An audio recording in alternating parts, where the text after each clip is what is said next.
Bienvenue encore une fois à ce tout nouveau numéro de Choc d'idées, votre émission de la redevabilité, celle qui invite les politiques qui doivent répondre à vos questions. Comme on a pris l'habitude cette année, on parle élection parce que 2023, c'est une année électorale. Il est important que l'on prépare la population à un vote utile. Plus question de voter les gens, je ne cesserai de le répéter, dont on ne connaît ni les idées, ni la vision, ni les ambitions politiques. C'est comme ça que nous faisons venir sur ce plateau chaque lundi les politiques qui répondent à vos questions. Vous avez été nombreux à envoyer vos questions, soyez-en sûrs que je vais les poser quasiment toutes. Je suis très content de vous retrouver, cette très grande famille. Vous nous démontrez votre amour parce que vous êtes très nombreux à nous suivre sur les réseaux sociaux, mais aussi sur Siloé Télévision. Qu'est-ce que ça fait plaisir de savoir que ceux à qui on sert, ils sont là aussi pour nous rendre l'ascenseur. Alors aujourd'hui, comme d'habitude, il sera d'abord question de parler de l'insécurité. C'en est de trop. On ne cessera d'en parler tant que la sécurité ne sera pas installée, tant que la paix ne sera pas notre quotidien. Mais aussi, on va parler de la loi électorale parce que on va voter, bien sûr. Mais on sait que le processus électoral chez nous est toujours conflictogène, est toujours sujet à des conflits, soit préélectoral, soit post-électoral. Et c'est comme ça que nous allons en parler. Je ne suis pas seul, comme je ne suis jamais seul. Aujourd'hui, je suis très honoré parce que vous êtes venus nombreux en présentiel. J'aimerais que vous faites légèrement de bruit pour annoncer votre présence. Je suis très comblé aujourd'hui. Je suis sûr qu'on va faire une très bonne émission. Alors, comme l'invité principal de cette émission, lui, c'est monsieur Jackie Ndala, membre d'Ensemble, président de la Ligue des Jeunes aussi. Non, c'est pas une Ligue des Jeunes, coordonnateur national de la jeunesse. Coordonnateur national de la jeunesse. Comment vous allez? En forme. En forme. Vous ne serez pas seul, parce que en face de vous, ou à côté de vous, il y a Joël Velou, enseignant juriste, qui va intervenir surtout sur la loi électorale, les innovations de la loi électorale. Est-ce que cela jette des éléments de conflit pour le processus qui arrive? Il va nous éclairer en termes de droit. Nous avons aussi monsieur Faustin Simanga, cadre et communicant au LGD. Merci. Bonsoir. Merci pour l'invitation. Vous allez bien? Bien, bien. Et vous? Oui, ça va. Et nous avons un habitué de ces plateaux. Lui, c'est Dieu merci, Moliki, qui est quasiment mon chroniqueur.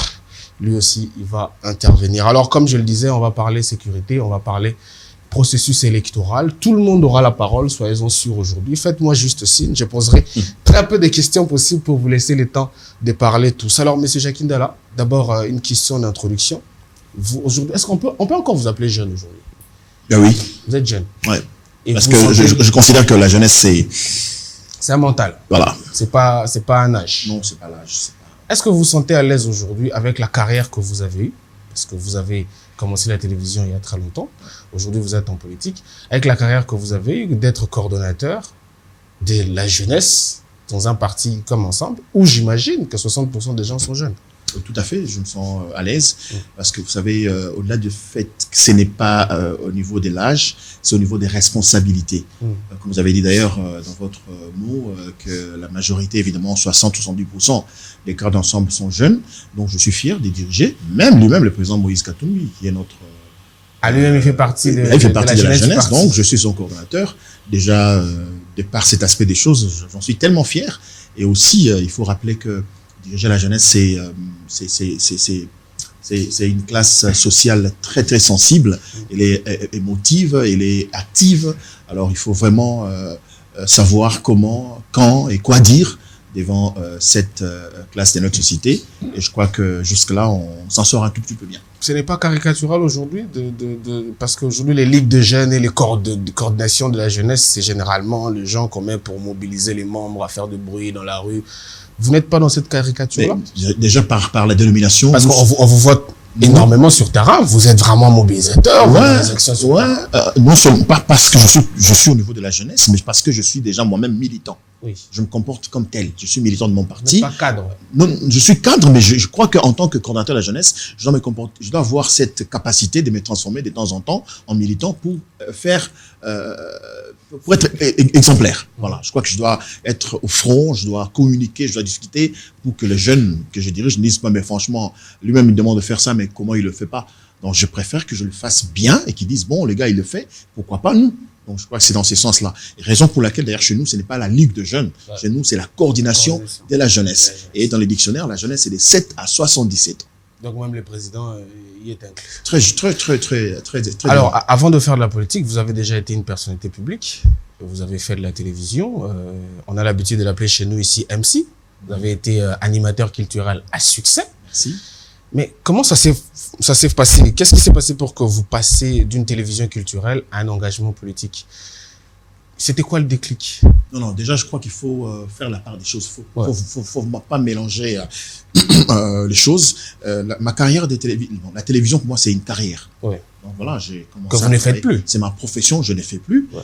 Et c'est ma profession. En raison de votre engagement politique. Par contre, la politique, pour moi, c'est un engagement, venez le dire. Donc, je regarde, je suis dans une société où les choses ne se passent pas très bien. À un moment donné, on dénonce. J'ai dit, bon, je peux quand même, j'ai une voix à porter. Quels étaient les déclics, justement? Qu'est-ce qui s'est passé pour que cet engagement-là naisse? Je crois que c'est quand même vieux, hein, comme je vais faire quelqu'un ici, l'histoire. Ouais. Hein. L'histoire, c'est... Voilà, l'histoire. Donc, depuis les humanités, pourquoi pas l'école primaire, j'ai toujours eu la chance d'être soit dirigeant, on appelait leader général, chef des classes, à l'université. Vous aviez un leadership incarné. Je crois, Dieu merci. Donc, à l'université, c'est la même chose. J'ai fait l'université à l'IPEN, à l'époque. C'était l'IPEN, pas l'UPEN aujourd'hui. C'était un institut. Voilà, j'étais parmi les dirigeants et on m'a même baptisé ici à l'université. Les amis m'appelaient Lumumba. Ah. Voilà, parce que j'ai quelqu'un qui savait dire des choses quand les autres murmuraient. Moi, je les disais franchement. Vous n'avez pas votre langue dans votre poche. Voilà, non, c'est pas vraiment ça. Quand les gens disent ça, j'ai comme l'impression que c'est un peu mal poli, et ainsi de suite. Ah, oui. Je crois qu'il faut dire des choses correctes, vraies, ok, pour pouvoir réveiller la conscience de votre environnement immédiat. Et c'est ce que je faisais. Et même au niveau de la chronique musicale, vous vous rappelez, à chaque fois que je prenais la parole, il y avait toujours un ton un peu plus rigoureux. Ouais. Et j'ai eu des problèmes avec certains de mes aînés parce que je voulais pas un aspect des choses et ils voulaient rester dedans. Je considérais qu'on avait, il y avait des projecteurs sur nous comme des modèles de la jeunesse qui montaient à l'époque. On avait un devoir de rigueur. Voilà, il fallait vraiment qu'on se comporte conséquence dans un pays où les choses, faut le dire, ne pas super bien. Pas très bien. Alors, vous n'êtes pas le seul politique. On a la chance d'en avoir deux.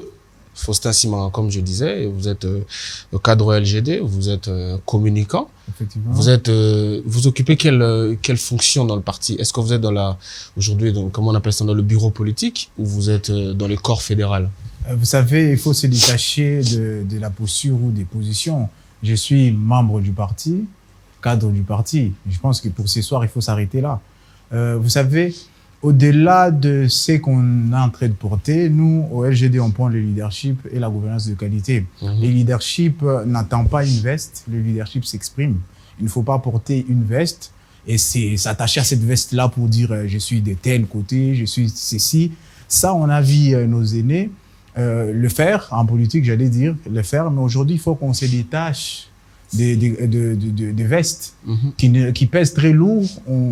On s'habitue à rester dans le veste, je suis tel, je suis au cadre du parti, je ne peux pas aller à la tâche, je ne peux pas descendre au niveau des militants, je ne peux pas faire ceci. Il faut qu'on arrive à se détacher de ça. C'est là où on va exprimer différemment le leadership qui va transformer la RDC, qui va impulser les développements. Et je pense que c'est à cela que la jeunesse doit pouvoir suivre. La jeunesse doit suivre cette voie du leadership qui s'exprime avec humilité, avec sincérité, avec simplicité. Et vous êtes aussi un homme de terrain. Je pose la même question. La question du déclic, je la pose parce qu'aujourd'hui, la politique est très faite par les jeunes. Je vais le dire. Tout le monde s'engage aujourd'hui. Et moi, j'ai vraiment envie de savoir pourquoi est-ce que les jeunes s'engagent.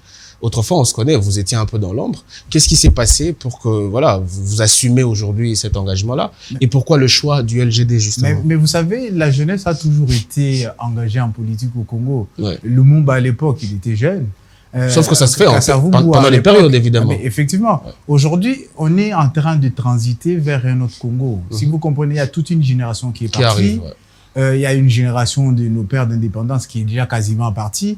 La jeunesse aujourd'hui, le Congo est relativement jeune dans toute sa population. Évidemment. Il ne faudrait pas penser que la jeunesse s'engage qu'aujourd'hui. Les jeunes se sont engagés depuis très longtemps. Et je pense que la jeunesse, c'est le Congo. Oui, mais c'était quoi le déclic personnel que vous avez eu? parce que vous n'étiez pas engagé avant. C'était quoi? C'était l'âge? Vous aviez atteint l'âge de la majorité? C'était des convictions? Qu'est-ce qui s'est passé, en fait? Moi, j'ai envie de savoir ça. Moi, je peux bien me dire que j'ai toujours été engagé, mais sur des fronts différents. C'est vrai que vous avez dit tout à l'heure qu'on se connaît. Vous savez, on va pas faire semblant de ne pas se connaître, mais vous savez, l'engagement ne commence pas au moment où vous devenez un peu plus visible. Non, l'engagement commence depuis très longtemps. Monsieur Jacques Ndala, qui est avec nous sur les plateaux, je ne pense pas que l'engagement politique qu'il a aujourd'hui a commencé juste quand il est devant les caméras. Non, ça a commencé en amont. On ne voyait pas. Quand les idées sont en train de fleurir, on ne le voit pas. C'est comme une plante. Quand on est en train de le mettre à terre, souvent on regarde comment les fruits sont en train d'arriver, mais on n'imagine pas qu'on a émergé petit à petit. Ouais. On a fait ceci, on a fait beaucoup de choses. Et c'est comme ça que quand on voit aujourd'hui la jeunesse s'engager, ou la jeunesse est beaucoup plus mise en lumière aujourd'hui, on pense que la jeunesse s'engage aujourd'hui. Et pourtant, la jeunesse a toujours été derrière les moins jeunes, les classiques politiques. C'est eux qui font des notes techniques, c'est eux qui sont sur le terrain, qui marchent. Bien sûr, qui marchent. Et la jeunesse a toujours été derrière. Mais qui, à la distribution de postes, ne sont pas là? Vous savez, il y a beaucoup de réalités politiques. Hein. On ne va pas faire semblant d'être naïf. Il y a beaucoup de réalités politiques qui concourent à ce que telle ou telle personne soit choisie à tel ou tel endroit. La jeunesse aujourd'hui a compris les circuits, comment ça fonctionne, l'écosystème politique, on les comprend mieux aujourd'hui. C'est comme ça qu'on s'est dit, bon, on ne va pas rester derrière les classiques, on s'engage. Pourquoi les choix du LGD? Je suis quelqu'un attaché à un leadership de qualité. Le LGD, c'est le leadership et gouvernance pour le développement. Vous comprenez pourquoi je me suis engagé, donc? Évidemment, on va en parler de leadership. On a aussi Joël Velou, qui est enseignant, juriste. Pourquoi vous traînez à vous engager? La politique telle que faite aujourd'hui ne vous intéresse pas? Ou vous estimez qu'on peut servir la République, notamment par l'université? Bon, merci pour la question. Vous savez, moi je suis scientifique, hein, parce que les maths du Congo, c'est quoi? On discute du Congo sans pourtant définir le fond du Congo. Ouais. Depuis 1960, on est toujours dans le débat des individus, sur les organisations, les sujets des individus. Donc le Moumba doit rester, Kassavo doit devenir président, lui doit partir.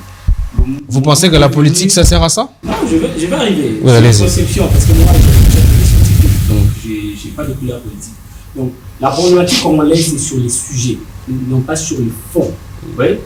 Tout ce qui est parti politique, ce n'est rien d'autre que la forme. Ouais? Parce qu'on dit que les partis politiques ont pour vision de conquérir le pouvoir. Mais c'est quoi le fond? Et depuis plus de 60 ans, on discute sur les individus. On passe le temps sur les individus.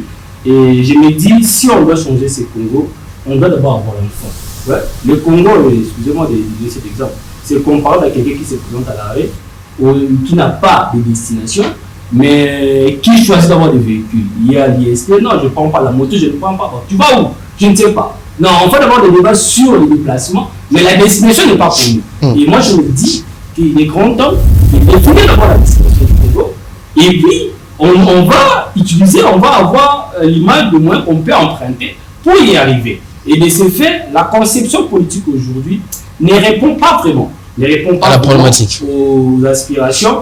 Je peux au moins emprunter du respect pour certains leaders qui ont des expériences, qui ont des entreprises, qui ont travaillé. Et là, je salue l'intelligence. Parce que comme déjà quelqu'un, j'avais un professeur qui me disait, quand quelqu'un arrive déjà à gérer des petites choses et des grandes choses. Il gérera les grandes choses. Donc, quand quelqu'un, on lui a confié des grandes choses qu'il n'a pas pu, il va encore avoir des grandes choses. Non, là, c'est un péché. Donc, il ne faut même pas considérer la c'est tous les sujets de notre émission, justement, d'inviter des politiques pour découvrir ce dont ils pensent pour le Congo. Alors, M. Jacques Ndala, je reviens à vous. On rentre directement dans le sujet. La semaine dernière cette semaine d'ailleurs, a été très tumultueuse, encore une fois à l'Est. J'ai comme l'impression que quand c'est pas les rebelles qui tuent, c'est des instances et des institutions de paix qui se mettent à tuer. Pas plus tard que hier ou avant-hier, lors d'une manifestation, peut-être très peu pacifique, parce qu'il y a eu des pertes matérielles, mais la MONUSCO a encore ôté des vies des Congolais. Et moi, je constate un silence politique. Ça me fait très peur. Je voulais avoir l'avis, votre avis en tant que membre de l'ensemble. Qu'est-ce qui se passe pour qu'aujourd'hui, on s'habitue autant à des morts, à des pertes de vies humaines des Congolais? On est plus sensible à perdre des Congolais. Pourquoi? D'où ça vient, ça? D'abord, je crois que je partage la douleur qui aujourd'hui occupe l'Est de notre pays. Et nous dénonçons évidemment ce qui s'est passé avec la MONUSCO. Vous savez, la population de l'Est de notre pays est habituée désormais à des tueries, à des viols. Et on a comme l'impression que nous qui sommes du côté ouest, nous ne vivons pas cette douleur dans notre peau. Et je crois que cela est aussi visible, hein, n'est-ce pas? On peut les lire dans le comportement de ceux qui gèrent les institutions de la République. Il y a une faute grave, hein, au niveau de ceux qui dirigent ce pays. Aujourd'hui, en fait, ce qui se passe dans l'Est du Congo, c'est une confusion voulue, une confusion acceptée, une confusion entretenue. On parlait tout à l'heure avec les amis d'ailleurs de l'histoire du Congo, Hein, la MONUSCO, l'ONU, c'est pas la première fois que l'ONU vient chez nous. Hein. Les gens oublient ça. Même avec l'assassinat de Lumumba, l'ONU à l'époque était complice. Il faut que la génération d'aujourd'hui apprenne à le savoir. Donc ces gens, quand ils viennent chez nous, c'est vrai, je ne sais pas, ils viennent faire quoi? Parce que on est tous d'accord ici, et certainement avec les nombreux téléspectateurs qui vont nous suivre, que ça fait plus de 20 ans que celle qui est censée être la plus grande armée du monde est chez nous, mais ils combattent des groupuscules, hein, des rebelles. Et aujourd'hui, on a ajouté l'armée de la que je considère comme des bandits à main armée, hein, qui font la terreur dans l'Est de notre pays. Et grave encore, aujourd'hui, on considère le M23 comme un groupe terroriste, mais on veut nous imposer à négocier avec ces gens. Donc, vous sentez qu'on a un problème sérieux au niveau de la tête de notre pays, un manque de leadership criant. Évidemment. Un manque de leadership criant. Ouais, quand on nous parle de la diplomatie agissante, mais oui, c'est vrai, quand est-ce qu'elle est agissante? C'est quand elle donne de résolutions, quand elle répond aux attentes des populations. Vous n'allez pas vous contenter de vous faire plaisir parce que vous étiez en Belgique, en France, je sais pas moi, à Nairobi, à Kampala ou ici en Angola. Vous dites, bon, écoutez, on a discuté, on a échangé, mais après 2, 3, 4 jours, s'il vous plaît, il n'y a pas de changement, ça n'avance pas. Alors là, il faut s'arrêter. Monsieur Jacques Ndala, la question de la sécurité touche à celle de l'intégrité territoriale.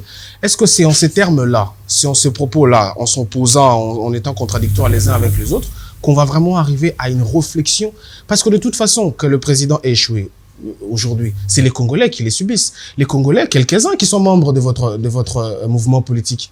Moi, je voudrais savoir, au-delà des critiques, évidemment que vous êtes à l'opposition, vous allez faire des critiques, mais au-delà des critiques, aujourd'hui, l'ensemble pense quoi de la sécurité de ces pays? On a reproché, il y a quelques semaines, votre leader, de ne pas avoir assez haussé le ton pour condamner les agressions rwandaises. Vous, aujourd'hui, quand vous réunissez dans votre parti, quand vous pondez des réflexions, qu'est-ce que vous en pensez? Ce n'est que comme ça que les Congolais peuvent se dire, ah oui, donnons ensemble le pouvoir, comme ça on sera en paix. Qu'est-ce que vous en pensez? Vous venez de brosser un tas de choses et répondez comme vous voulez. Vous m'avez un peu embrouillé parce que même quand vous parlez, je sens que vous vous plaignez, donc vous êtes Bien sûr. Vous restez un peu... je suis représentatif de la douleur de cette population-là. Je crois que non. Je sais de transmettre cette émotion. Je m'inscris tout de suite en faux. Allez-y. Okay, qu'on ait une jeunesse qui continue à se plaindre. Oui. Nous devons prendre nos responsabilités. Alors, ça ne passe que par ceux qui nous gouvernent. Okay? Oui. Il faut d'abord la question de la sécurité. Logiquement, on ne peut pas, pendant que le pays est en guerre, en parler devant les médias. Vous parlez du chef de l'État. Moi, je vais même l'exempter. Je dis, bon, écoutez, c'est une situation qu'il a héritée. Je l'ai dit tout de suite. Seulement. Mais vous veniez tout de suite de critiquer. Non, je parlais de la diplomatie. Évidemment. Je m'interdis d'abord. Pourquoi vous ne pouvez pas reconnaître qu'il se bat autant qu'il peut? Non, mais est-ce que vous avez suivi mon discours? Quand vous vous battez, ok, quand vous vous battez, vous vous déployez pour vous battre, ok, et qu'il n'y a pas de solution, qu'est-ce que vous faites? Je suis sportif. Je suis sportif des combats, des professions. Ceinture noire, 3e dan. Quand j'ai un combat avec X, je me prépare. Oui. Je ne m'improvise pas sur le ring.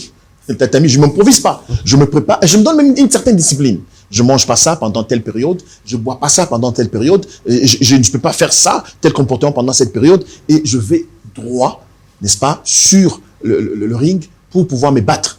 Quand je choue, je replie. Parce que j'ai combattu quelqu'un, je connais comment il combat, je sais ce qu'il fait, je sais comment l'attaquer et je vais me préparer en conséquence l'ayant affronté. Repliez là. Je ne veux pas. Traduisez-le en langage politique. Je vous ai dit tout de suite. Ouais, des questions de sécurité, logiquement, en tant que patriote, évidemment, nous ne pouvons pas en parler ici devant des caméras. Mais vous pouvez nous dire ce que vous pensez à l'ensemble, dans l'ensemble, sur la question de la sécurité. Quelles sont les solutions que vous êtes en train de vous proposer, par exemple? Nous pensons que le régime Tshisekedi a pris trop de temps dans ce que nous on appelle le spectacle. En prenant le pouvoir, il devait commencer par nous mettre une armée responsable. Ça fait 25 ans qu'on n'arrive toujours pas à mettre une armée responsable. On parle d'un régime. Un régime qui a critiqué celui qui était avant lui. Un régime qui a parlé de l'infiltration pendant qu'ils étaient dans l'opposition. Un régime qui prend le pouvoir. Comme vous le faites aujourd'hui. Bien évidemment. Et rappelons que vous avez été dans le pouvoir, dans l'autre régime. Non, avec quelle responsabilité d'État? Vous avez gouverné les provinces, vous aviez des ministres qui sont aujourd'hui membres de votre Nous parlons ici d'un leadership au sommet de l'État. Allez-y. Il faut vraiment que l'on fasse de la différence. Il y a des gens qui nous suivent. Je me répète encore, je ne viens pas ici avec la prétention, de dire ce que le pays ou l'État doit faire pour arrêter, n'est-ce pas, la guerre dans l'Est du pays. Il y a des gens qui maîtrisent ces choses, qui ne peuvent pas, mais dans la logique, passer à travers les médias pour en parler. Donc je ne peux pas. Oui. La situation. Pardon? Vous maîtrisez la situation? Non, déjà, je ne la maîtrise pas. C'est pourquoi j'ai dit je ne suis pas si prétentieux. En raison de quoi vous allez dire que l'État, le régime actuel est défaillant, serait défaillant parce qu'il n'arrive pas à instaurer la paix? En raison de ce que nous voyons sur le terrain. Et vous en trompez éperdument, parce que vous n'avez pas la maîtrise de la chose, n'en critiquez pas. Un instant, je ne critique pas parce que je n'ai pas la maîtrise des choses, je critique ce que je vois. Et ce que j'entends. Donnez-en solution, là. Non, on n'a pas les moyens de l'État pour donner des solutions. Ça veut donc dire... C'est pourquoi nous avons... Évidemment. Vous avez des ministres, vous avez des députés. Oh là là. Ce débat de vous avez des ministres. Non, je crois que l'État est une structure bien organisée. Nous avons, dans ce pays, nous avons une constitution qui reconnaît le chef de l'État comme le commandant suprême. Vous savez, ça veut dire commandant suprême des armées? Peut-être qu'on s'amuse, on ne comprend pas. Commandant suprême des armées. Monsieur Jackie, quand vous dites que vous ne maîtrisez pas la situation, ça veut dire que vous ne réfléchissez pas à la question dans votre structure politique. Non, attendez. Parce qu'en tant que structure politique, vous êtes quand même censé être informé et réfléchir parce que vous prétendez, enfin, vous concourez à la question m'a été très bien posée. Oui. Oui. Vous maîtrisez la situation. Oui. On pose la question à Jackie, comme citoyen congolais, comme citoyen lambda. Non, mais on peut pas vous détacher. Un instant, mais allez-y. À qui je réponds? Laissons-lui le temps de répondre. À qui je réponds? On vous laisse le temps de répondre. Voilà. Allez-y. Donc, quand on me pose la question, vous maîtrisez la situation. Je parle en tant que Jackie. Je n'engage pas le parti politique. Je m'interdis même d'engager le parti politique à cette question qui est si sensible. Je sais que Bunagana est entre les mains des groupes terroristes depuis un certain temps et que l'État congolais ne sait pas récupérer ses territoires. J'apprends que ces gens avancent. J'apprends que l'État congolais invite des armées étrangères sur le territoire national sans tirer les conséquences de l'histoire. Parce que nous avons connu des armées étrangères dans ce pays. Avec, à l'époque de Mobutu, les Marocains sont arrivés. À l'époque d'Mzé, qui nous a amené le Rwandais. Évidemment, en l'acclamant, et ainsi de suite. Nous avons connu l'affrontement des deux armées étrangères. Les Rwandais et les Ougandais qui Kisangani se sont affrontés, tuant nos compatriotes. Et ces expériences ne nous ont rien du tout donné. Nous avons la plus grande armée. Celle qui est estimée être la meilleure armée du monde. L'armée des Nations Unies. Plus de 20 ans. Et cette situation d'insécurité ne s'arrête pas. Mais on continue à inviter d'autres armées. Je crois que c'est des responsabilités. C'est pourquoi je parle de réfléchir, s'arrêter, se poser des questions et agir tout de suite. Moi, j'estime pardon, permets-moi de faire réagir Faustin. La même question, Faustin. Aujourd'hui, on en est là à quasiment 25 ans d'insécurité. Votre parti est né dans ces contextes d'insécurité.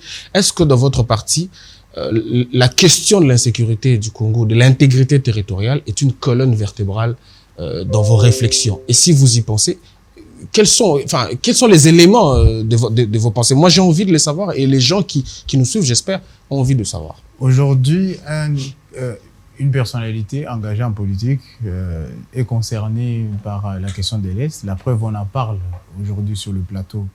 Vous savez, la question de l'Est a duré. Oui. Tellement qu'il a duré, on se rend compte que soit il y a une solution, soit il n'y a même pas de solution du tout. C'est comme ça qu'il faut réfléchir à froid, garder la tête froide. Il s'agit des questions de l'Est. On prend très au sérieux les questions de l'Est dans mon parti politique, le LGD. La preuve, on a eu beaucoup de matinées politiques, des réflexions sur la question. Et ça ressort des idées. Les idées qui sont coulées dans la seule vision qui est le leadership et la gouvernance de qualité. Et si on veut solutionner les problèmes de l'Est, il faut un leadership et une gouvernance de qualité. Je vais détailler pour beaucoup plus éclairer la lanterne de Congolais. Vous savez, l'armée congolaise, c'est l'outil d'action diplomatique aussi. Et la guerre à l'Est est asymétrique. Il y a beaucoup d'acteurs qui sont engagés dans la guerre à l'Est. Aujourd'hui, au moins, on est arrivé à avoir un ennemi clair. Voilà, les M23 et le Rwanda qu'on cite partout. Ceux qui sont cités et ceux qui ne sont pas cités. Oui. J'ai bien dit que c'était une guerre asymétrique. Commençons par ceux qui sont cités. Voilà, vous n'allez pas m'orienter dans ma réponse. Allez-y. Ne me faites pas dire ce que je n'ai pas envie forcément de dire. Je vous laisse le temps. C'est vrai qu'aujourd'hui, dès qu'on a désigné le M23 comme étant l'ennemi, derrière il y a le Rwanda, on peut bien le dire aujourd'hui, on est d'accord. Mais ça ne veut pas dire qu'on règle les problèmes de la guerre quand on est à mesure de dire c'est telle personne qui attaque. Est-ce qu'on a encore forcément des idées qui vont pousser plus loin pour nous dire, bon, au-delà de la désignation, quel mécanisme on met en place pour pouvoir gagner la guerre? C'est justement ça ma question. J'en viens. Et qu'est-ce qui se passe? Une des solutions qui a été une bonne solution qui a été choisie par les régimes actuels, c'était l'état des sièges. Jusqu'à aujourd'hui, la situation n'évolue pas. Alors on s'est dit que c'était une bonne solution. Qu'est-ce qu'il faut faire? C'est juste une question de leadership. Réfléchir. Nous, on pense quoi? Préparons la jeunesse à vivre dans la paix pour qu'ils puissent être en mesure de pouvoir mettre fin à la guerre. Qu'est-ce que ça veut dire? Ça veut dire, oui. Aujourd'hui, on crie guerre à l'Est, guerre à l'Est. L'armée, on est en train de la préparer à la va-vite. Parce qu'on nous attaque, on fait appel aux Congolais pour qu'ils puissent venir. On tâtonne. La gouvernance actuelle est en train de tâtonner. Pourquoi? Il faut Parce que la crise est là. Ouais, il faut les rebelles sont là. Si vous me laissez dérouler ma pensée, je crois que vous allez mieux comprendre. Allez-y très vite parce que Joël va réagir aussi. Oui, ben voilà, il est libre de réagir. Qu'est-ce qui se passe? On est en train de se retrouver face à un gouvernement qui est en train de tâtonner. Et la preuve sur terrain est là. La situation se détériore. Si on réfléchissait à froid, quand on part pour chercher les suffrages des Congolais, c'est parce qu'on est conscient que c'est 5 ans d'abord qu'il faut. Ouais. Ça veut dire que quand vous faites plus de 20 ans à l'opposition, vous êtes censé réfléchir, ne pas tâtonner quand vous avez eu le pouvoir et nous faire croire que hier c'était pire qu'aujourd'hui. Non. Les faits sont têtus, hein, est-ce que vous le savez? Non, mais écoutez, vous voulez dire quoi par le fait qu'ils sont têtus? Non, mais terminez votre réflexion. Moi, ça m'intéresse. Mais voilà, j'ai l'habitude de ne pas interrompre. Oui, vous allez vous rendre compte. Oui, interrompez de moins en moins. Je n'aurai pas de temps de parole. Allez-y. Dérouler. Et vous allez vous rendre compte que c'est un problème de tâtonnement politique. Aujourd'hui, c'est une question simplement du leadership et de la bonne gouvernance.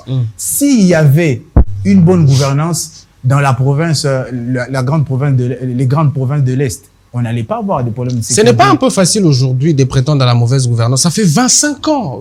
Soyons, à un moment donné, soyons sérieux avec nous-mêmes. Je pose la question à tout le monde, mais ça fait 25 ans que la situation perdure.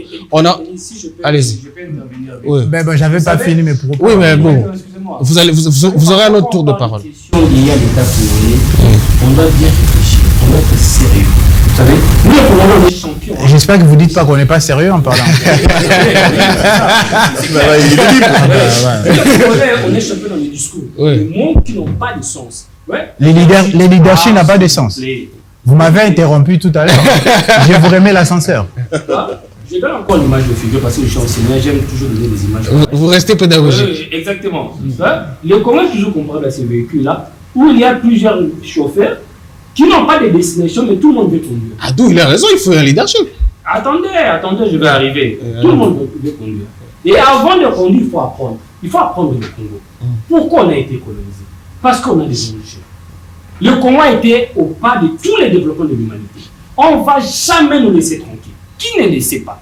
C'est grâce au Congo qu'on a des pneus. Et on a coupé les mains à cause de ça. Qui ne le sait pas? C'est grâce à nos combattants qu'on coupe des mains. Qui ne le sait pas?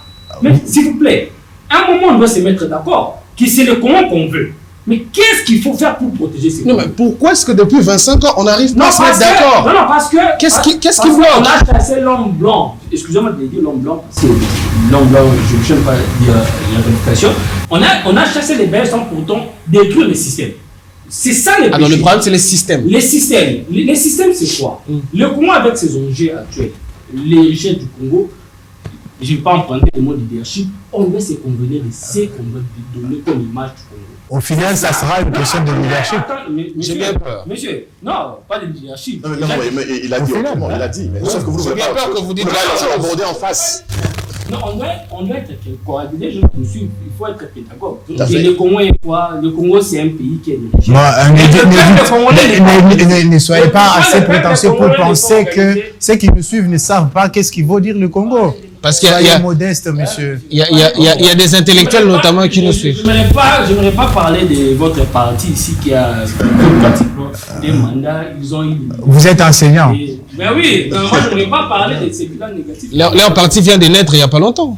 Bah, ils n'ont pas de leadership. Soyons sérieux, ils n'ont pas de leadership. Mais ils sont objectifs. Ça n'engage que vous, ça. Oui, ils n'ont pas de leadership. On doit d'abord Concluez. finir. Oui. Ouais.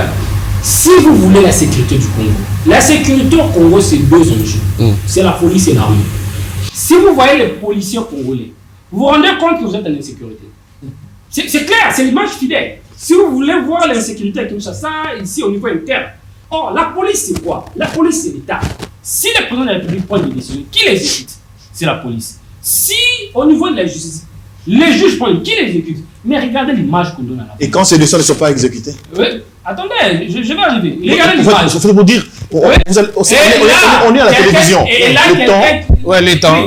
il y a Concluez quand même. les gens qui ont détenu. vous verrez qu'on va revenir au leadership. Évidemment. Bon, c'est un problème de J'ai bien leadership. peur qu'on va revenir au leadership. Et là c'est la police, l'armée.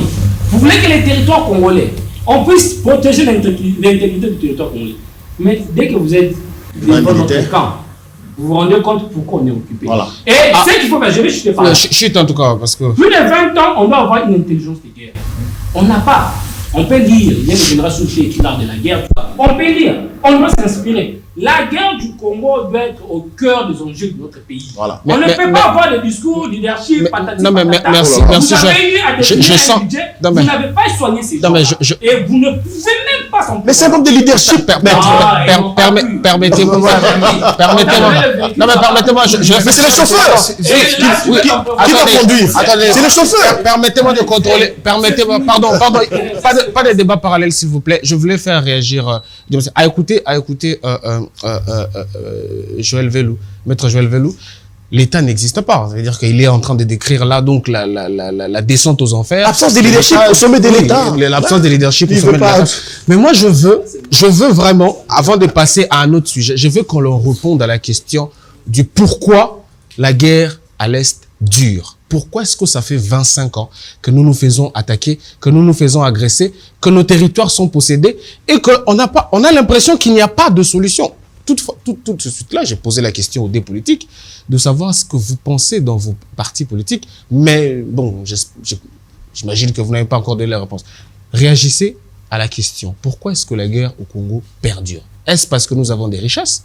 Est-ce parce que nous avons un grand territoire? Est-ce parce que nous avons un manque de leadership au sommet de l'État depuis 25 ans?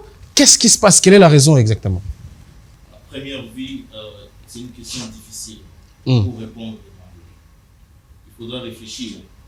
Vous êtes là pour ça. Je réponds au propos de M. Jacquin Dalla. Je l'ai trouvé, il est dans ce qu'on appelle se confondre.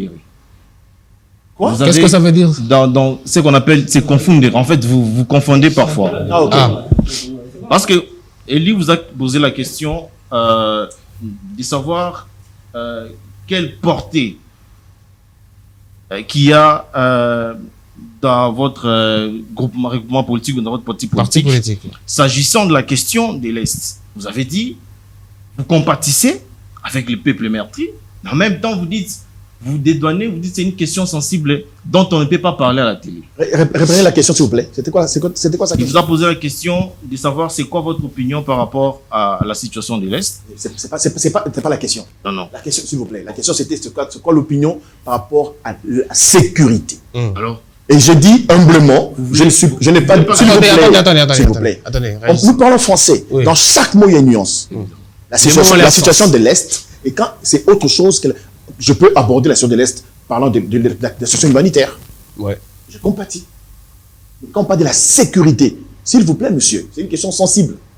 Je ne peux pas me donner le luxe de venir ici. Je voulais aborder cette question parce que vous avez dit vous compatissez, mais Par rapport à la situation de l'Est. Oui, en deuxième temps, vous dites non, c'est une question sensible dont on ne peut pas parler. Est-ce que vous comprenez ce que... Quand je viens de vous dire, je C'est parle tout à ici fait de humain deux de situations compatir. différentes. Je parle de deux situations distinctes. C'est tout à fait humain. De la situation humanitaire Évidemment. et la situation de sécurité. Mais je sais Est-ce qu'on se comprend? J'essaie de comprendre sa question. Peut-être je vais la poser autrement. Mais est-ce que c'est suffisant en tant que politique que vous êtes, cette compassion-là? Ou soit il vous faut autre chose, parce que on ne va pas compatir, alors que les autres nous attaquent, les autres nous enlèvent les vies, les autres nous prennent des territoires. Est-ce que c'est suffisant, cette compassion? Je n'ai pas seulement parlé de la compassion ici. Oui. J'ai parlé de la compassion, j'ai dénoncé, et je vous ai parlé tout de suite des stratégies à mettre en place pour arrêter cette hémorragie. Je l'ai dit. Sauf que je ne peux pas ici m'attarder sur les questions sécuritaires parce que c'est hautement stratégique. Oui. Est-ce que je suis clair? Très clair. En patriote, je ne peux pas. Et le faire, ce serait être prétentieux, me prendre comme un gars. Mais attendez, quelle formation de sécuritaire moi j'ai fait? Quelle formation? Si ce n'est pas un discours, je peux m'attarder ici sur des discours populistes. J'ai dit clairement qu'aujourd'hui, nous avons un problème. Ce n'est même pas 20 ans. Ça fait plus de 60 ans que le Congo a un problème de leadership au sommet de l'État. Ça fait plus de 60 ans, depuis l'indépendance. Maître Joël en a parlé autrement quand il dit bon, on prend le pouvoir, celui-ci veut que ce soit Lumumba, ceci non, c'est pas Lumumba. Et même, s'il vous plaît, parce que l'histoire toujours de ce pays, le premier ministre qui suspend le président de la République et le président de la République qui fait la même chose. Ouais. C'est un manque de leadership. Moi, je ne trouve pas. C'est en vertu d'une loi, d'une disposition constitutionnelle. Alors, mais j'avance. Vous jouez un rôle. C'était mon temps de parole. Je vais quand même. Oui, très rapidement, parce que Faustin doit par rapport à la question qui m'a été posée. Oui. Moi, je me dis, nous prétendons connaître notre histoire, notre propre histoire, mais on la connaît très mal, ou soit on la connaît très peu. Moi, je ne me verserai pas dans le discours de condamner les Occidentaux pour nous avoir colonisés. C'est un fait qui est arrivé et c'est justifié légitimement par leur acte. Ça veut dire, on était dans quel temps? Nous étions dans quelles circonstances? Où il y avait cet acharnement-là, de ce qu'a dit Thomas Hobbes, si je ne me trompe pas, l'homme est loup pour l'homme. Et donc, c'est à l'issue de cela que les Occidentaux ont envahi. Oui, mais aujourd'hui, 60 ans après, non, mais on est à plus de 60 ans après l'indépendance. Là, maintenant, nous sommes responsables. On ne va pas toujours aller dire que c'est la faute de Blancs, c'est la faute de Blancs. Ouais, justement, ceux qui nous attaquent, c'est pas les Blancs. C'est des Noirs. C'est le Rwanda. C'est un pays voisin. C'est comme ça que j'ai dit, nous sommes responsables aujourd'hui. Oui. Nous devons assumer cette responsabilité. Et moi, je félicite la démarche du gouvernement parce que je ne vois pas un autre moyen à part le fait que le président de la République use de son pouvoir, de la diplomatie, use même de la Constitution pour décréter l'état d'urgence ou l'état des sièges. Non, mais je pose une question. Pardon. C'est l'un des moyens. Je pose une question. Est-ce qu'on peut nous trouver un bout de papier, un stylo, s'il vous plaît? Je pose la question avant la question. Oui, allez-y. Je voulais aider. J'ai admiré son humilité, disant évidemment qu'on nous prétendons connaître l'histoire pendant que nous ne la connaissons pas. Ouais. Mais il prend l'histoire du Congo en plein milieu là, quand il parle de l'indépendance, pardon. Non, mais le Congo est né d'abord indépendant. Non, le Congo est né indépendant. Évidemment. C'est après que nous sommes l'État indépendant du Congo. Le Congo est né indépendant. L'association internationale du roi belge. Oui. Après, donc voilà, c'est important. Il faut toujours. Donc le Congo a un statut particulier. Le Congo est né indépendant. Ce n'est pas un État comme tous les autres. Le Congo n'est pas comme tous les autres États. Et Maître Joël a enrichi en disant, oui, c'est un État stratégique, vu d'abord sa position géographique, au cœur du continent africain. Et quand vous regardez l'Atlas, nous sommes au cœur du monde. Peut-être qu'on ne se rend pas compte. Ok, avec tout ce que nous avons comme ressources, tout ce que nous avons comme richesse. Mais attendez, depuis 60, je reprends encore maître qui ne veut pas entendre de ses oreilles, c'est un problème de leadership. Alors, je termine. Et qui? Des dirigeants du pays qui tous, des hommes s'il vous plaît, politiques. c'est important, tous arrivent au pouvoir. Personne n'a été préparé pour diriger ces grands Congos. Commençons par les pères de l'indépendance qui voulaient à tout prix voir l'homme blanc partir et le remplacer en fait. Il le remplace, il veut se comporter comme l'homme blanc. Mobutu fait le coup d'État. Il dit, dans son discours de prise de pouvoir, il dit l'armée prend le pouvoir pendant 5 ans. Il était conscient qu'il ne pouvait pas diriger le pays. Les gars, vous tapent 32 ans. La promesse, c'était 5 ans. Il faut que les gens apprennent à lire l'histoire. Ils vous tapent 32 ans. Et après 32 ans, il y a un gars qui s'improvise comme ça. Ce n'était pas une guerre zaïroise. C'était une guerre rwandaise. Après les génocides du Rwanda, les Tutsis prennent l'arme. C'est important ce que j'ai dit. Ils prennent les armes pour chasser. Le Hutu, Abiyarimana, est assassiné lors d'un accident de son avion. Et les Rwandais tentent de venir, le gouvernement rwandais se déplace avec tout ce qu'il y avait comme institution, comme budget de l'État. Même leur banque centrale arrive à Goma. Et l'armée et les munitions complètement. Sous la bénédiction de la communauté internationale, la diplomatie. Notamment la France.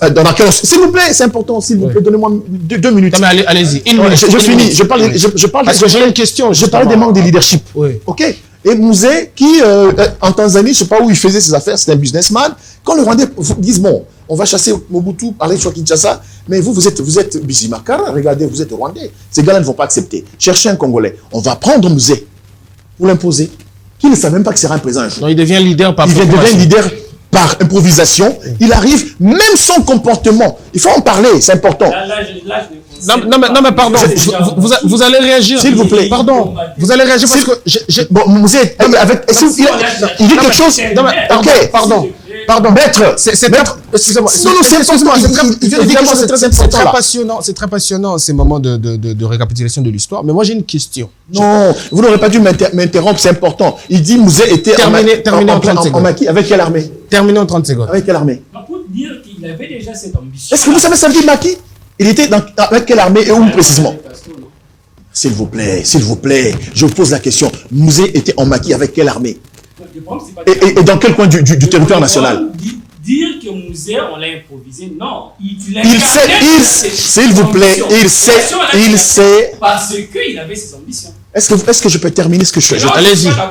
J'étais en train de compter l'histoire. Terminé. J'étais en train de compter l'histoire. En 30 secondes, parce que j'ai une question fondamentale. Je trouve que Mouzé s'est improvisé et ça s'est remarqué même dans son comportement, dans son attitude. Vous ne pouvez pas tout de suite vous retourner contre une armée qui vous a amené au pouvoir. Alors que vous n'avez jamais construit l'armée auparavant. Pas du tout. Vous ne me suivez pas. Alors, moi j'ai une question. Alors, on assassine Mouzé, qui est improvisé. Son fils, qui, le même jour de l'assassinat de son père, ne savait pas qu'il devait être président un jour. Il ne savait même pas. Dans ses ambitions. Mais il a combattu aux côtés de son père. S'il vous plaît. Non, mais c'est pas ambitionné. Ouais. C'est rien. C'est rien. Je ne pense pas. L'état-major de son état, c'est rien. Est-ce que vous entendez ce que je dis? Je n'ai pas d'ambitionner être chef de l'État. L'État, c'est l'armée. Il était général d'État. Donc c'était suffisant qu'il devient chef de l'État? Général d'État-major, qu'est-ce que vous voulez? Ah bon? Général d'État-major. Mais vous oubliez qu'il est... Ok, un instant. Il était général... S'il vous plaît. Il était général... S'il vous plaît. Est-ce qu'on parle de quoi là? Je parle ici des gens qui ont eu le privilège de diriger ce grand Congo sans être au préalable préparés. Il n'en avait jamais d'ambition.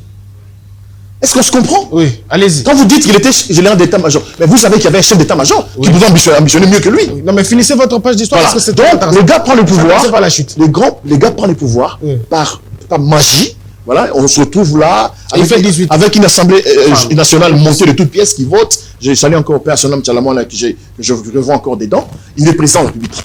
Ok? Il est chef de l'État. Il vous tape 18 ans. Voire plus. Il organise les élections que vous connaissez parce que vous avez vécu ce moment. Je m'arrête là. Non, il faut le dire, il faut continuer. Il faut continuer parce que moi, je crois que tout le monde ici connaît l'histoire. Non, il faut continuer. Donc nous avons connu 5 présidents. Aucun n'a été préparé à diriger ce pays. Donc lui, pardon, excusez-moi. Non, allez lire. Joël, s'il vous plaît. Joël, s'il vous plaît. Joël, s'il vous plaît. Permettez-moi de faire... Vous savez, un seul président de Permettez-moi ce de pays... faire la police du débat, s'il vous plaît. Ne monopolisez pas la parole. Moi j'ai juste envie que vous me repreniez. Vous pensez que l'UDPS n'était pas préparé au pouvoir? Pas du tout. 37 ans de lutte. Non, mais s'il vous plaît, je parle pas des institutions, je parle pas des partis politiques, je parle d'individus. Les hommes. Je suis convaincu, excusez-moi, je suis convaincu que celui qui dirige le pays aujourd'hui n'a pas été préparé. Alors, Faustin Simanga, à attendre tout ça, moi j'en sors une question. 60 ans de manque de leadership. Aujourd'hui, vous les jeunes, vous vous engagez. Vous allez d'ailleurs dire que les jeunes s'engagent toujours. Quel est l'élément du crédit de votre leadership?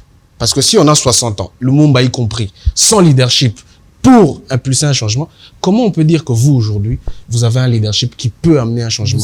D'où ça vient? D'où vous l'avez tiré? Mais vous savez, nous, on l'a tiré de notre... Je rappelle que le public a droit à la réponse. Voilà. Moi, je dirais tout de suite qu'on la tire de l'histoire. Oui. Nous, on a la chance d'avoir une histoire congolaise qu'on peut regarder. Le Lumumba n'avait pas une certaine histoire politique à regarder en face. Parce qu'avant, il n'y avait pas des leaders. Joseph Kabila peut dire ça aussi. Quoi, ça? Non, pardon, Joseph Kabila peut dire ça. Pour être arrivé dans les années 2000. S'il vous plaît, c'est vrai que la télé est habituée au sensationnel, mais permettez quand même de mettre un peu d'intelligence dans la sensation. Mettez-y l'intelligence. Et donc, j'étais très calme, je suivais religieusement. C'est pour respecter les téléspectateurs. Parce que c'est vrai qu'on peut prétendre être enseignant ou quoi, mais l'histoire est têtue. La télé peut retenir et peut juger qui est qui en réalité. Au-delà de... Répondez à la question. Au-delà de... Évidemment, j'étais en train de répondre à la question, on m'a interrompu. Et voilà. Donc, on a l'histoire à regarder. C'est-à-dire qu'aujourd'hui, nous, on peut apprendre de Lumumba, on peut apprendre de Kasavubu, on peut apprendre de Tshisekedi, le père, on peut apprendre de tous les leaders congolais qui ont vécu. Vous voyez? Donc, ça veut dire que nous, on a du crédit parce qu'on n'aura pas de raison de dire qu'on a échoué. On a les leaders à regarder. Tout à l'heure, j'ai eu l'impression qu'il y avait un quiproquo sur le mot leadership. Et l'exemple qui a été donné me permet d'expliquer c'est quoi le leadership en vrai. Pour être pédagogue, quelques minutes, vous savez, le leadership, c'est la capacité qu'on a d'amener quelqu'un d'un point A vers un point B. Simplement. Vous voyez? Si vous donnez l'exemple de l'armée, pour que l'armée se déplace d'un point A vers un point B, ça dépend de la qualité du leadership. J'ai cru entendre tout à l'heure qu'on a cité Sancho et sous un fond de prétendre être connaisseur. Mais Sancho a dit, si vous vous rappelez, il a dit, il y a pas, pour pouvoir gagner une bataille, il faut gagner la bataille avant de combattre. C'est Sancho. Prendre plus de temps à la préparation. Et pour prendre la préparation, ça veut dire que vous devez prendre le temps de réfléchir. Le board qui réfléchit, c'est ça, ce qui pense du leadership qu'il faut pour amener d'un groupe d'un point A vers un point B. Mais si aujourd'hui on nous dit que le problème du Congo, c'est pas un problème de leadership, ça veut dire que nous-mêmes, on a besoin d'une graine du leadership. Vous voyez? C'est-à-dire que quand on aura appris que tout le monde qui veut l'idée, qui veut conduire un peuple a besoin du leadership, on arrêtera de faire les discours de perroquet. Et vous pensez que la jeunesse d'aujourd'hui est prête? Ouais, mais elle est prête. Préparée? Vous savez. On ne reviendra plus 6-5 ans après pour avoir le même discours? Mais vous savez, s'il vous plaît, vous savez qu'aujourd'hui, Lumumba n'avait peut-être pas les diplômes que beaucoup de jeunes ont aujourd'hui. Est-ce que c'est suffisant? Oui, c'est plus que suffisant. En fait, c'est vrai, c'est bien de ricaner peut-être quand on est en train de dire ça, mais vous savez, l'expérience de la jeunesse d'aujourd'hui, c'est juste que la jeunesse est catégorisée avec beaucoup de clichés négatifs. Aujourd'hui, c'est comme ça. Tout à l'heure, je suivais pour comprendre un peu quelle qualité de la jeunesse aussi il y a. Il y a les jeunes qui se sont préparés, il y a les autres qui ne se sont pas préparés. Et la télé peut démontrer qui s'est préparé et qui n'est pas préparé. Je fais réagir l'assistance. Allez-y. Je pense que Matata Ponyo était ministre de l'économie et Moïse Katumbi il était Premier ministre. 2013, oui. Ok. Moïse Katumbi était gouverneur de la ville de... Non, la province du Grand Katanga. Du Grand Katanga. Et aujourd'hui, en 2019, le président Félix prend le pouvoir et on voit subitement la guerre réapparaître. Et par là, au fait, la population comprend que la résolution au fait, de la guerre de 2013 n'était pas au fait une résolution absolue, mais elle était juste une résolution... Partielle, vous voulez? Oui, justement, elle était une résolution parfaite puisque le système qui existait à l'époque, c'est le même qui existe aujourd'hui. Au nom de la continuité de l'État. Oui, justement, au nom de la continuité de l'État, mais seulement avec des animateurs différents. Alors, je ne pense pas que c'est un problème de leadership. Alors, j'aimerais au fait savoir un peu plus sur ce que pensent nos... Foster, réagissez. Parce qu'il y avait quand même... il y avait l'amalgame dans l'histoire, on ne sait pas pourquoi. Mais vous allez vous rendre compte qu'à l'époque, quand Augustin Matata Ponyo Mapon, président national du LGD, était Premier ministre, effectivement, la guerre de l'époque avait pris fin. Lui, personnellement, il était parti à Bunagana. Personnellement. Il était Premier ministre de son État. Il est parti. Et la guerre a pris fin. Et pour vous répondre, c'est vrai qu'il y a volonté de créer un quiproquo stratégique dans la tête des Congolais. Vous savez, quand on vous dit que c'est un problème de leadership, j'ai l'impression que vous ne m'avez pas suivi tout à l'heure. J'ai défini le leadership. Je vous ai dit, c'est la capacité de prendre quelqu'un d'un point A vers un point B. C'est la définition la plus basique. Ça veut dire que si dans l'armée, et d'ailleurs, puisqu'on parle de l'armée, le concept du leadership a été développé grâce à l'armée. Et si vous poussez plus de réflexion, les lieux n'est pas indiqué pour vous donner des références et autres, le concept de leadership a été développé dans l'armée. Ça a commencé là-bas. Et si on ne peut pas parler du leadership sans évoquer l'armée, c'est comme ça qu'on peut détecter un leader qui est dans l'armée, dans la politique, dans les milieux sociaux. Vous savez, c'est-à-dire que vous ne pouvez pas détacher le leadership de l'armée parce que la capacité de l'idée, la capacité de conduire une armée est palpable dans l'armée telle que nous pouvons le voir en RDC. Vous savez, quand on comprendra qu'il faut changer du leadership, ça veut dire que notre capacité de prendre un groupe de personnes d'un point A vers un point B n'est pas le prendre avec un discours de la rue, mais le prendre avec un discours réfléchi pour permettre à ce que quand quelqu'un part, tout à l'heure on nous avait fait croire que les Congolais ne savaient pas, nous on est en train de partir. Chuter, Foster. Les Congolais savent là. Pardon, non, permettez-le de chuter. On doit passer à la question électorale. Vous n'avez pas le micro, Ouais, on ne vous attend pas. Les Congolais savent où il faut. Oui, après, les Congolais savent où il faut aller. C'est vers les développements. Oui. Comment on C'est le désir de tout le monde. S'il vous plaît. Ben oui. Tout le monde sait là où il faut partir. Ouais. C'est l'objectif de tous. Oui. Voilà, l'objectif de tous. Oui. Mais comment on y va? C'est ça la question de leadership. Comment on y va? C'est le leadership qui va nous y mener. Oui, mais je repose sa question, M. Jekindala. C'est-à-dire qu'aujourd'hui, à vous attendre, vous placez le concept de la leadership en dépendance avec l'individu. Ça veut dire que, on va le dire en termes clairs, Matata Ponyo gagne la guerre en 2013, dès qu'il n'est plus là, et que c'est un autre Premier ministre, parlons de Premier ministre Samuel Lukonde d'aujourd'hui, puisque c'est des deux individus différents, donc c'est deux leaderships différents, on ne peut plus gagner la guerre contre l'M23 parce que Matata Ponyo n'est pas là. Est-ce que par principe de la continuité de l'État, justement, le leadership ne peut pas être institutionnel? Ça veut dire qu'on a aujourd'hui la capacité de la documentation de ce que le Congo a fait en 2013 pour bouter l'M23 dehors. Pourquoi est-ce qu'on ne peut pas prendre les mêmes résolutions pour les appliquer et avoir le même résultat? Je voudrais avoir votre réaction là-dessus, M. Jekindala. Mon frère là a dit quelque chose de très très important, mais vous êtes allé un peu trop vite dans sa besogne. Laissez-nous nous attarder un tout petit peu sur ce qu'il a dit, qui est très important par rapport à la reprise de la guerre dans l'est du pays. Mais vous savez, je ne suis pas très à l'aise. J'aurais bien voulu que quelqu'un du parti au pouvoir soit en face de nous. Hein, bon, on avait invité quelqu'un, mais il n'est pas venu. Malheureusement. Il devait franchement être là. Quand dans ce pays, vous dites quelque chose contre l'IDPS, contre le pouvoir en place, donc le lendemain, vous avez le secrétaire général du parti qui passe, qui invite les militants à la 10e rue, qui fait des déclarations. Mais est-ce que vous savez que depuis que le porte-parole du M23 nous a fait découvrir qu'évidemment, ils étaient partenaires avec l'UDPS, c'était au fait la branche armée de l'UDPS, jusqu'à ce qu'ils les ont même invités ici, logés dans les hôtels IP, rouler carrosse, et que... C'est vérifiable ce que vous dites? Non, mais il l'a dit. Le rebelle Goma. Est-ce que c'est une source fiable aujourd'hui, mais qu'on le dit? Bien sûr, c'est un porte-parole. Parce que ça peut faire objet de trahison. Non, mais c'est-à-dire que le pouvoir en place invite les rebelles qui tuent. C'est très grave. Moi, je suis choqué de l'apprendre. Monsieur vous dit que nous étions à Kinshasa, logés par le président de la République, nourris, on a roulé carrosse, on était dans des hôtels IP, et c'est parce qu'on ne s'est pas convenu sur tel point et l'autre point que nous avons repris les armes. Il fallait qu'ils nous brandissent une certaine... Oh là là. Peut-être c'était pour le cadre des négociations. Vous traitez cette question avec autant de légèreté, ce n'est pas responsable de votre part. Non, mais continuez votre réponse. Moi, je prends ce monsieur. Continuez votre réponse. Parce que je suis sûr et certain que si ce monsieur disait des histoires qui n'étaient pas vraies, il était important que le gouvernement de Kinshasa réagisse. Jusqu'à ce jour, silence radio. Personne n'a osé lever son doigt. Même l'UDPS bavarde là. Elle n'a jamais fait. C'était peut-être pour négocier. Alors, c'était peut-être pour voir dans quelle mesure. La la question, c'était de savoir que Matata Pogno, est-ce que le leadership, avec son leadership, ici, on parle du chef des armées. Vous venez de dire tout à l'heure le leadership institutionnel. Le Premier ministre n'est pas une institution.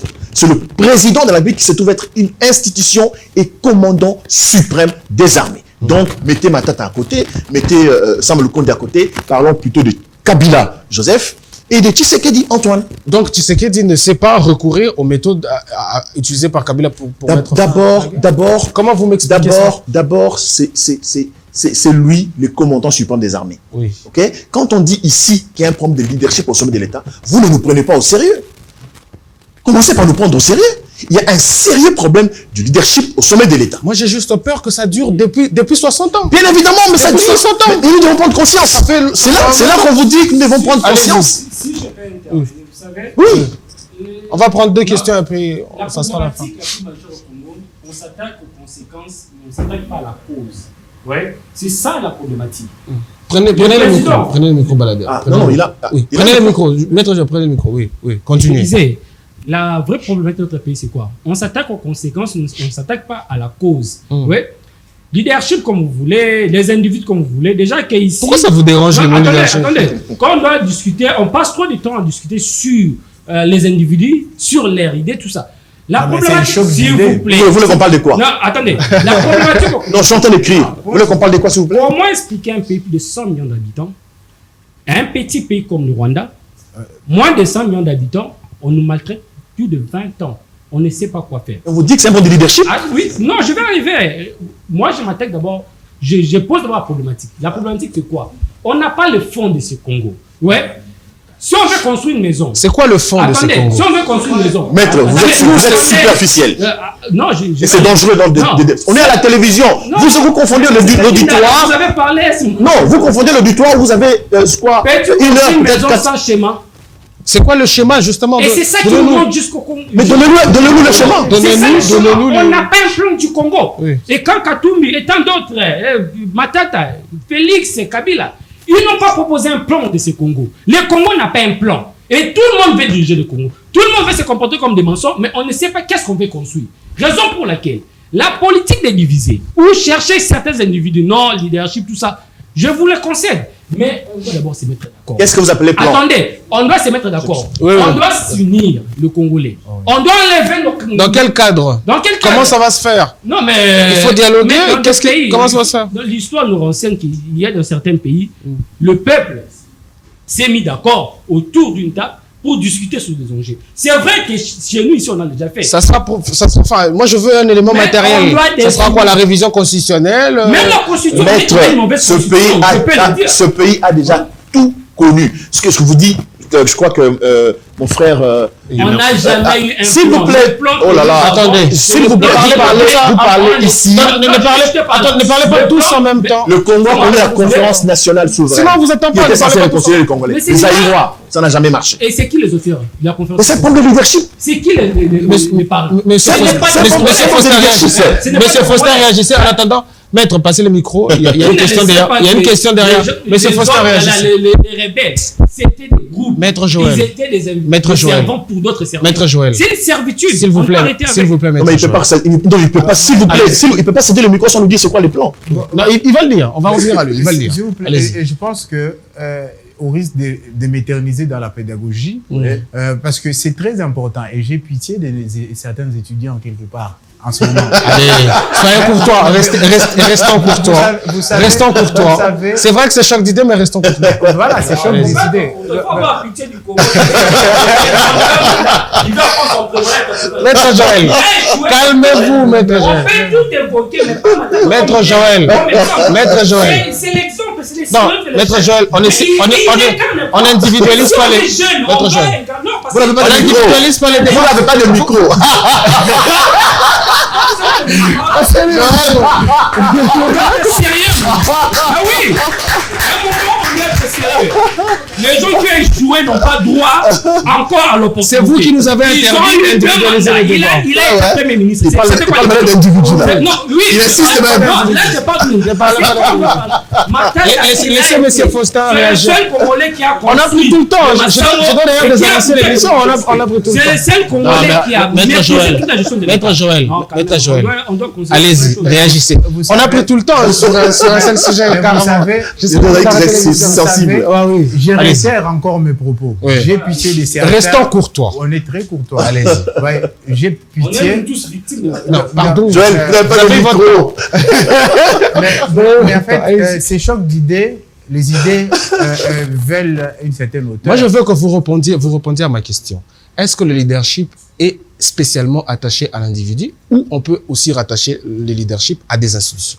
Voilà, les institutions sont faites par les hommes. Oui. Vous ne pouvez pas détacher les idées des hommes. Voilà.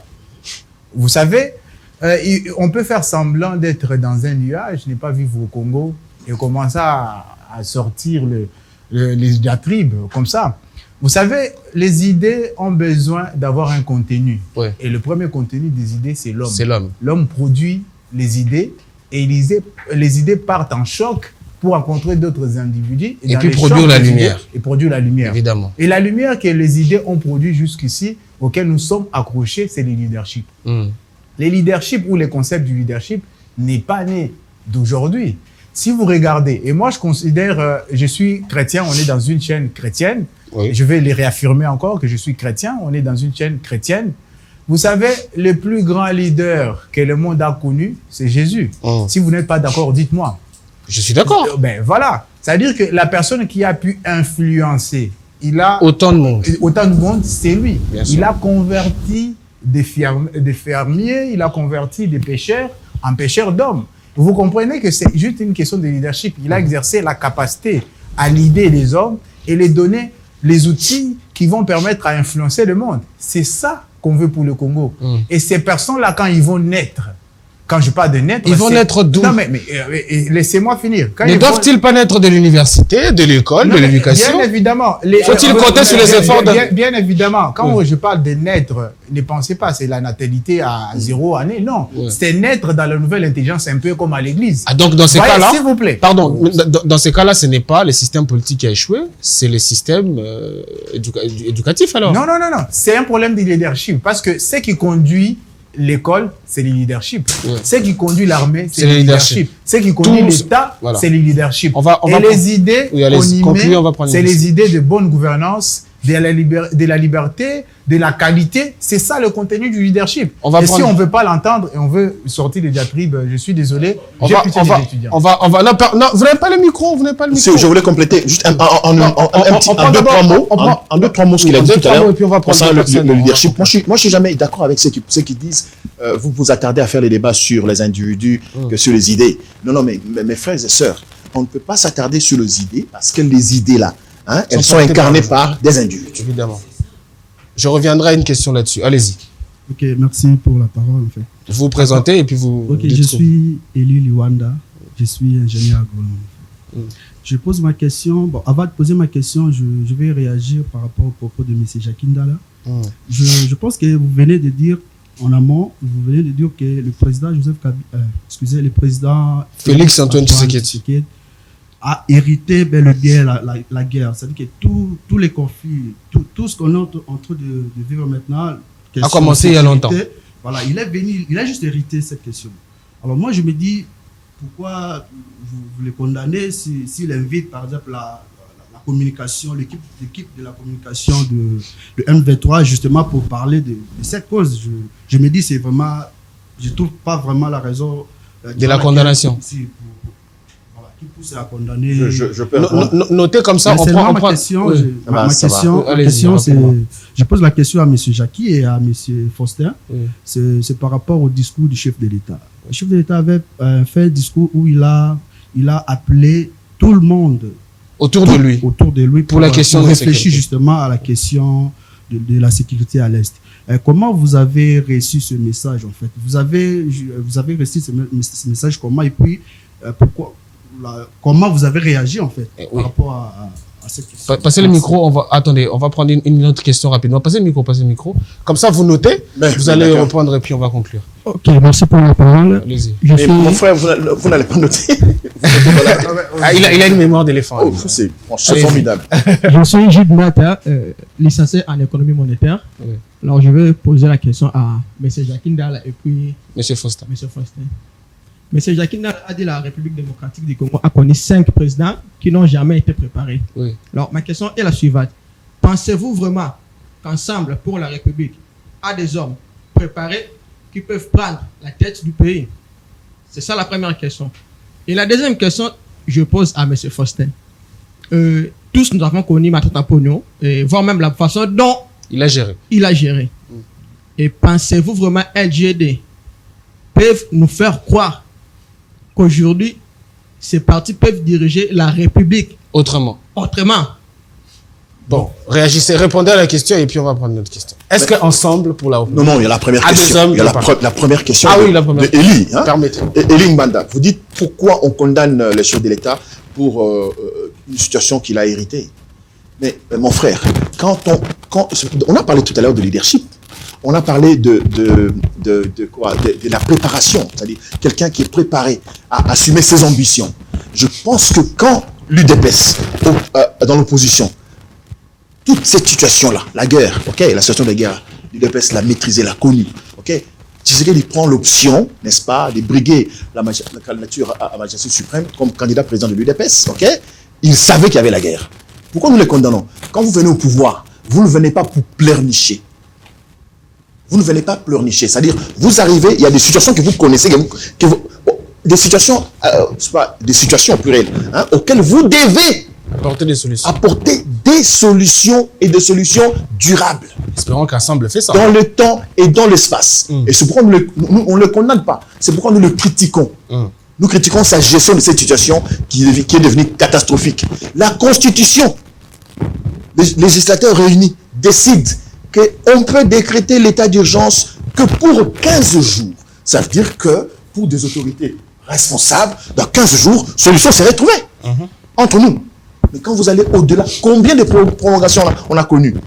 C'est de l'irresponsabilité, c'est un manque de leadership, manque de stratégie, manque de vision. Reprenez rapidement. À la question de Jude Mata, mon frère, oui, Ensemble a des personnalités qui sont préparées, qui se sont préparées et qui sont préparées. Notre candidat président de la République, Moïse Katumbi, s'est préparé comme étant un homme d'État. Il a dirigé la grande province du Katanga et l'État l'a préparé parce qu'il a eu l'occasion de gérer une si grande province avec de preuves de bonne gestion que tout le monde a vanté dans ce pays. Je vous félicite. Merci mon frère. Allez-y Faustin. Merci beaucoup. Je commencerai par la question me posée sur le discours du chef de l'État. Et je me rends compte que peut-être, je suis désolé, mais peut-être un déficit d'information. Sur ces discours-là, juste au lendemain du discours... Votre leader a réagi. Notre leader a réagi en disant qu'il soutenait, d'abord sur Twitter, qu'il soutenait l'armée congolaise et son commandant suprême. Si vous vous rappelez, c'est encore visible sur les réseaux sociaux. Et ensuite, il ne s'est pas arrêté sur les réseaux sociaux, il a fait un discours pour appeler les adhérents du LGD et tous les Congolais à soutenir le commandant suprême parce on ne peut pas soutenir l'armée et ne pas soutenir son commandant suprême. Ça sera illogique. Et son discours existe encore sur les réseaux sociaux, vous pouvez revoir. Donc, je suppose que vous avez votre réponse. Et sur la question, j'aimerais qu'il puisse avoir entre-temps le micro pour mieux le répondre. Il a dit que comment le LGD va nous faire croire. Le LGD ne vous fait pas croire. Le LGD vous dit que s'il est au pouvoir, il va gérer autrement. Parce que vous avez dit tout à l'heure... Faire mieux que ce que vous avez déjà fait. Pardon.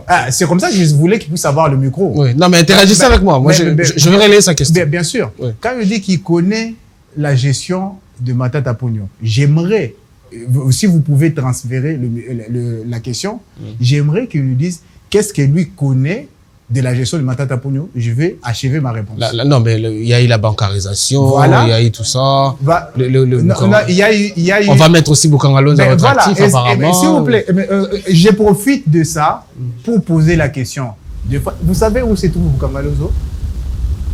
Répondez-moi. Est-ce que vous savez où se trouve Boukangalonzo? Et là n'est pas. Non, mais voilà, non, mais c'est pour nous aider. En fait, non, mais en fait, on s'était.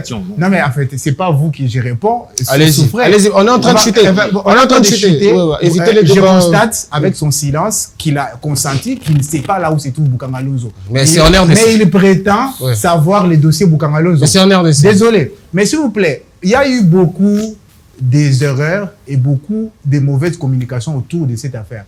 Je l'invite à ce qu'il puisse me voir parce qu'il ne s'agit pas. Vous aurez le temps de parler. On aura le temps de parler dans le couloir. Et je pense qu'il reviendra sur ce plateau avec une autre opinion parce qu'il a été lavé le cerveau par le New Sacré avec cette histoire de Boukangalonzo. C'est une stratégie qui a été mise en place par un laboratoire noir qu'on connaît de New Sacré pour pouvoir éliminer Matata Pogno à la course à la présidentielle. C'est une stratégie politique. Pardon, on est quasiment. Allez, permettez-moi, on est quasiment à la fin de l'émission. On n'a même pas pu parler de la loi électorale. Moi, j'aimerais que vous me promettez que vous pouvez revenir la semaine prochaine. Moi, je voyage malheureusement. Ah, voilà. Donc, on fera l'effort de faire revenir ces plateaux la semaine prochaine parce qu'il est important qu'on parle de la loi électorale. Juste une question de conclusion. Récemment, on a vu sur les réseaux sociaux que vous vous êtes rencontrés, quand je dis vous, c'est en termes de partis politiques. De toute façon, vous êtes tous à l'opposition, autour d'un diplomate belge. Est-ce que vous trouvez aujourd'hui qu'il est crédible que ceux qui prétendent à la magistrature suprême s'élancent comme ça dans un mode publicitaire autour des diplomates étrangers, comme une forme de crédibilisation? Allez-y, répondez-moi. C'est de la publicité? En tout cas, selon ce qu'on a vu sur Twitter, c'était vraiment... Et on trouve normal que ceux qui gèrent le pays soient tout le temps dans les avions en parlant de la diplomatie agissante qui n'est pas agissante? On voit les résultats sur terrain. Aujourd'hui, nous avons la responsabilité du Rwanda qui est reconnue par toute la communauté internationale. C'est quand même un acquis. Et c'est fini. Non, pas du tout. C'est pas fini, mais c'est un acquis. Est-ce que, répondez à ma question. Je vous réponds tout de suite. Aujourd'hui, c'est crédible. Cette façon de se vendre. Ce n'est donc pas de la publicité. Oui. Quelqu'un a dit ici qu'on ne doit pas continuer à condamner les Blancs. Oui, les Occidentaux. Oui. Bon, le Congo, on ne peut pas prétendre le diriger, ok, sans des partenaires latéraux. Voilà. Ok. On ne peut pas prétendre le diriger. C'est essentiellement pour ça que vous allez le voir. Il faut pas parce que c'est des gens de pouvoir. Non. Qui vous dit que c'était pour avoir le pouvoir qu'on va? Sinon, on serait en Belgique. Celui qui est au pouvoir aujourd'hui, il était en Belgique, il a vécu en Belgique. Toute sa famille est belge, vous le savez? Vous me l'apprenez. Vous le savez? Vous me l'apprenez. Allez vérifier. Je ne le savais pas. Allez vérifier. Vous le savez? Je ne le savais pas. Allez vérifier. Vous me l'apprenez. Ouais, toute la famille est belge. Donc, non, un instant. C'est votre dernier mot. La Belgique est un partenaire privilégié de notre pays, parce que vous le savez, je ne vais pas m'attarder là-dessus. Donc, il est important, quand il faut se concerter, discuter autour de ce que nous sommes aujourd'hui et ce que nous voulons être demain. L'union de l'opposition, on veut? C'est une formidable idée. Je crois que ce sera... D'ailleurs, je vous l'ai dit, ça pourra se faire, si pas demain, après-demain en Afrique du Sud. Encore une fois, on ne va pas vivre à la Moukabis. Ce n'est pas interdit. Ce n'est pas interdit. Dernière, réagissez à la question. Ok, merci beaucoup de nous avoir invités déjà. Nous avons participé à un débat passionné aussi. Merci. Et nous aimerions revenir quand le temps nous permettra. Mais pour réagir par rapport à la photo, très cher Elie, je souhaiterais que vous ne pouvez pas toujours coller les caractères péjoratifs aux images qui sont publiées par l'opposition. C'est juste qu'on n'y croyait pas. Fayoulou qui vous a critiqué hier, aujourd'hui c'est devenu... On sait que la politique est dynamique, mais vous savez... C'est quelqu'un qui a critiqué Kabila pendant 18 ans, n'a pas été partenaire de Kabila. Je pense que si vous vous rappelez, je sais que vous êtes bien informé, dès la naissance du LGD, parmi les premières personnalités que notre président national a visité, c'était Martin Fayoulou. Évidemment. Et je ne pense pas qu'ils ont été... ils pensent que dans certains combats, ils se retrouvent dans les idées. Et c'est comme ça que ça ne m'étonne pas qu'ils puissent se poser sur une photo ensemble. Mais dire que c'est autour de la ministre des Affaires étrangères, c'est quand même tenter de coller une image péjorative à ça. Et pourtant, tout Congolais est libre de pouvoir rencontrer qui il veut. On est d'accord. Ça veut dire que si aujourd'hui, les leaders d'opposition rencontrent un leader, parce que vous pensez que la ministre belge, si elle est ministre des Affaires étrangères, ça veut dire qu'elle représente son État, l'État belge au Congo. L'État belge, on connaît l'histoire et la proximité qu'on a avec la Belgique. On ne peut pas détacher le Congo de l'histoire, non, de l'histoire de la Belgique. Vous voyez, l'histoire de la Belgique est liée à l'histoire du Congo. On ne peut pas les détacher. Il ne faut pas faire semblant parce qu'on se retrouve dans un camp. On encourage certaines idées de jouissance. qu'on va dire que la photo était boutiquée ou soit une publicité. Non. Mais Voilà, merci beaucoup. de nous 30 avoir secondes invités. pour conclure. 30 secondes. Non, 30 moi- secondes, pas plus. Oui, oui. Un dernier mot. Moi, ce que Et je puis je vais dirais, conclure. on ne peut pas prétendre diriger ce Congo à l'image de la Banque mondiale ni de l'FMI. Parce que quand on s'est dit l'idée, on s'est dit qu'on va construire une économie à l'image de la Banque mondiale et de l'FMI. L'FMI n'a jamais développé un État, n'a jamais encouragé le développement d'un État. Vous ni ne, la Banque mondiale. vous ne connaissez pas leur projet politique. Non, moi, je suis le discours du leader. Il Ok. a dit ça. Il a dit que lui, il veut être leader pour construire une économie à l'image de la Banque mondiale. Il a dit ça. Pardon, avant. pardon, non. Non, On ça, n'entend plus dans le il a débat. dit ça, Ça, On n'entend c'est plus de dans le débat. l'aliénation. Vous savez, Non, mais On il faut- finit. Il faut préciser. Maître Joël, on finit. Non, oui, j'ai chip. Oui. Chute vraiment. Oui, surtout pour la sécurité du Congo. Oui. Le bien-être du Congo passe par le Congolais nouveau. Hum. Un Congolais nouveau, c'est un Congolais qui n'est pas aligné par les systèmes belges, qui n'est pas aligné par les systèmes des institutions, soit disons de Bretton Woods. Un Congolais nouveau, c'est un Congolais qui comprend ses enjeux, qui s'est conçu par rapport à ses enjeux, et il définit une intelligence. L'intelligence s'est conçue par rapport à la problématique. Non pas avec des mimétismes, on veut ressembler. Déjà, être reçu par un leader d'une institution étrangère, c'est de l'aliénation coloniale. Et là, c'est de l'ancien Congo, c'est l'image de l'ancien Congo. On en a plus besoin. Le nouveau Congo passe par des Congolais nouveaux. Et le Congolais nouveau, c'est le Congo qui s'inscrit. On est plus de 100 millions. Rien que si on se décide de se déplacer 50 millions au Rwanda, on gagne la guerre. Mais on ne sait pas parce qu'on n'a pas une intelligence de guerre. Je suis obligé de conclure et de clore cette émission. C'est par le mot de Maître Joël que nous terminons. C'est ici les temples de la redevabilité, mais aussi les temples du débat. Et vous l'avez senti, chacun avait son opinion, libre à lui de dire ce qu'il pense. Nous, on avait des questions, ils avaient des réponses. Et c'était vraiment un plaisir de vous présenter et de servir de police de débat dans cette émission. Je vous retrouve le lundi prochain avec d'autres invités, mais avec le même plaisir. N'hésitez surtout pas à nous suivre sur les réseaux sociaux. C'est bon.